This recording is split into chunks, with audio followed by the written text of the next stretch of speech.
Hey everybody, it's Jason Baja here, and I came across something I usually don't find. Normally I don't like T-Nation. I don't always consider it to be that great of a source of information, but occasionally they do come out with a gem of an article or something I really agree with. And in this case I found just that, and I'll link it down below. So let me put on my +5 out of weaponsmithing, do a little bit of crafting, and let's talk about that. Alright, they ran an article titled "Body Part Splits Are Dead." And they broke down that basically for most lifters, particularly drug-free lifters, body part splits are an inefficient, ineffective way to train. It's not to say you can't make gains doing it, because you can make gains doing just about anything, but rather that there are things that are going to give you a lot better progress. You can get faster gains with less soreness. And they're absolutely right. Again, one of the points they made that was highlighted was that body part splits are for noobs and for people on very large amounts of drugs, like pro bodybuilders. And interesting point there. Now, I don't think body part splits are particularly good for noobs either, but the point that they made is that noobs, the whole thing of training itself is such a novel concept to the body that any sort of training to where you get sufficient volume and train hard will tend to make you grow, and body part splits are no exception. Sure, noobs can grow pretty fast even off a body part split, because again, they'll adapt and grow to virtually anything.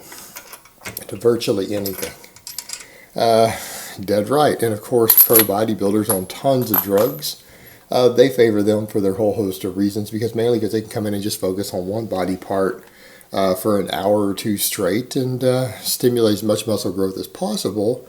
And because of the drugs, they'll grow for a lot longer period of time than people who are not on drugs as a result of one workout. So that allows them to get away with that and have really infrequent training and do just fine. Now, as far as other stuff goes, other points they made were fantastic. Let's go to this next one. Was that it gives you insufficient training frequency to keep continual muscle growth going throughout the week. Because basically after you train a muscle, your muscle protein synthesis is only elevated for around 28 to 48 hours. All right? So that means as a result of training, having your chest day or your arm day or your leg day or whatever it happens to be, your body only grows for up to 2 days from that at the most. So your chest is only growing 2 days out of the week. Your legs are only growing 2 days out of the week. The only thing that might be growing more is going to be arms sometimes, because some people have chest and back days and an arm day, all right, and a shoulder day. So their shoulder day is probably stimulating triceps, chest day stimulating triceps, and their arm day stimulating triceps. Whereas in their back day and their bicep day might be giving them bicep growth. Maybe, but it depends on how they split this stuff up. Still might not be ideal to do it that way either, but at least those muscle groups, their arms in particular, maybe their shoulders, are the only muscles that are getting more than 2 days of growth every single week.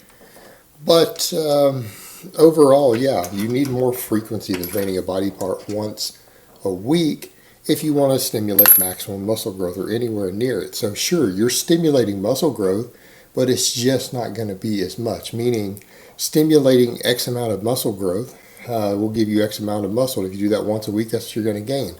But if you do it twice a week or up to 3 times a week, you might be actually stimulating 2 to 3 times as much growth because of the, again, muscle protein synthesis uptime. Another thing they pointed out was that it also gives you more opportunities to learn the motor skills of different exercises.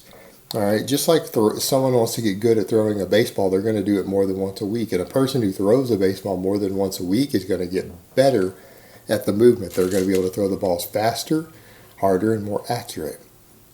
The same thing applies to a squat, a bench press, a row, an overhead press.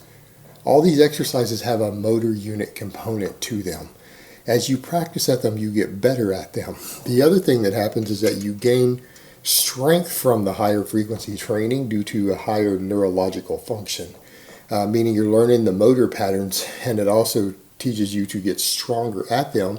But you get stronger at them not by the weight getting easier for you or lighter for you, but because you train your body to recruit more muscle fibers on every single rep. Now, if you're able to recruit more muscle fibers due to better neurological efficiency or neuromuscular efficiency, you're going to be able to generate more workload. More workload while using the same form and technique means that you're going to be able to stimulate more muscle growth. In other words, it's going to allow you to get bigger faster because you've gotten stronger. So you've got a twofold reason right there why the higher frequency of other styles of training, they specifically pointed out full body, and full body is frequently done 3 days a week, push, pull, or upper, lower. And again, push, pull, everything tends to be done twice a week, upper, lower, everything twice a week. So you're getting 2 to 3 times the frequency on those lifts. So again, more total muscle protein turnover throughout the week, more motor unit learning, more opportunities to practice each exercise so that you're going to get stronger as a result of that. So it's stimulating extra growth through 2 different pathways already. One of them has to do with the muscle growth time per week, and the other has to do with the motor skills learned that allow you to get stronger, generate more force, more power, recruit more muscle fibers. Another factor he pointed out, there's studies out there, and Brad Schoenfeld has put out studies on that, showing that generally when you split up the same number of sets for an exercise, your body part through the week, you actually do more weekly workload, more weekly tonnage. It's actually more work. Some people come in and think, well, if I come in and do 9 sets of this exercise or 9 sets for this body part, I'm doing more work. Not really. You actually do more work if you were to split that 9 sets up into 3 sets on 3 different days. Because your strength will be higher on all of them, which also means more muscle fibers recruited, because again, for a given person to lift a given weight for basically 300 pounds, let's say, for 10 reps for 3 sets, if you were to have more weight on the bar for those, which you will overall for more of your total sets if you do them split up, because you're going to be fresher, your actual tonnage move, the amount of weight that you lifted will be higher. But the thing is, it requires more muscle fibers to be recruited to lift that heavier weight. So your total muscle fiber recruitment on that exercise for the week for the same number of sets will be higher. That means your total workload will be higher. Your work done will be higher. All of those things factor in. Another thing, again, he talked about also is you're more likely to be consistent. When people come in and they have things like, oh, leg day starts to become something that people dread. And they should. I mean, coming in and doing 12 to 15 sets for just legs in one day can leave you sore. It can leave you exhausted. It can make it difficult to walk the next day. But that also comes at the expense of doing less work with less muscle growth per week. Because again, 15 sets for your legs in one day, well, 5 sets for your legs spread out 3 times a week will give you more total muscle growth for the week and will allow you to lift more total tonnage with your legs for the week, even with the same amount of volume. So more muscle growth in your legs without all the soreness and without all the fatigue you get. And because you're used to doing similar stuff every day, several different exercises, several different body parts, you no longer think of your workouts in terms of these really heavy, daunting days. You don't have days where you come in and you dread it because, like, oh man, it's a leg day.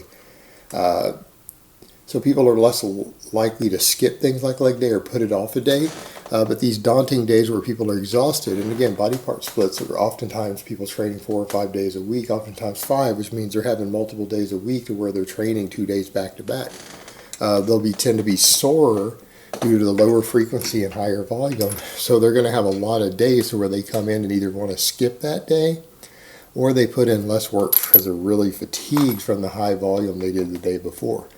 When you do that, you're going to have a lot more subpar workouts, or you're going to have a lot of workouts that you skip. Well, if you're having workouts through the week consistently for months on end, to where at least one of your workouts every week you end up pushing it back a day because you're fatigued, you're tired, or you just don't train as hard and you go through the motions, you put in less work, less focus as a result of it, you will also make less gains as a result of that. So from a psychological perspective, it can make you less consistent, whereas in just seeing stuff as, oh, this is just the workout today.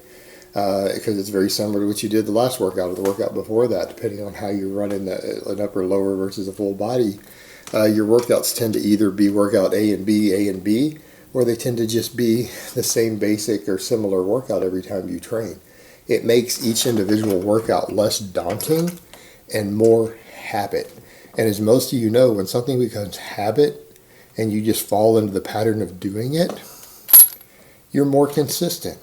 Consistency is the number one factor in gaining muscle and making progress in the gym. That is the single most important factors, consistency. And psychologically speaking, the styles of training I just discussed, people tend to be a little more consistent at throughout the year than a body part split. So this author is dead on accurate. He made points that I very much agree with. Not saying every line or sentence that I agree with, but I very much agree with the overall sentiment. These are all valid reasons why the majority of people aren't going to do their best on a body part split. There can be exceptions to that rule, but the vast majority are simply not going to do so. Alright guys, but that's really all I have to say on that today. I hope it's been informative, and I will talk to you guys next time.